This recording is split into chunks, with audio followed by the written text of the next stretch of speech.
So here's a word I just learned, and it's absolutely essential if you want to understand a very common experience that women have in the workplace. Hepeating. It's like repeating, but he at the start, the pronoun. The definition, which Amy Deal and Leanne Zubinski explain so well in this book, Glass Walls, is this. Hepeating occurs, quote, when a woman suggests an idea and it's ignored, then a guy says the same thing and everybody loves it. While this behavior may be unconscious, the outcome is that the man gets the credit. I cannot tell you how many times I experienced this as a woman and as a woman leader in a mostly male environment. I remember one time we were trying to solve a problem and we had a couple options. I, at the time, was leading this team and I leaned in and said, this is my proposed solution. I think this is the most logical path forward.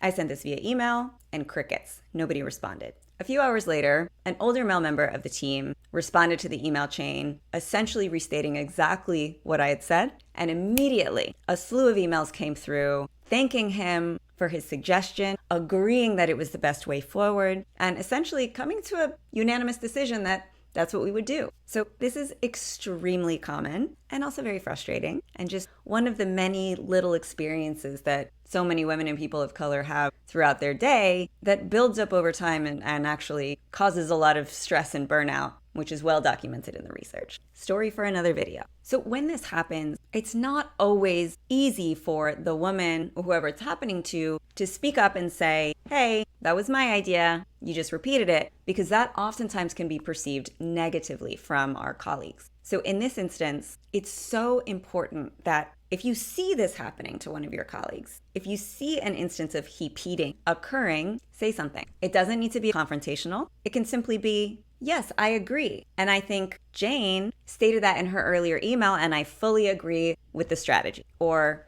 yes, I totally agree. And thank you, Jane, for proposing that earlier today. And that is an incredible form of allyship. But in order to do that, you need to be aware of these things. And so hopefully now you're aware of this phenomenon of hepeating. And if you see it, say something. That is inclusive leadership.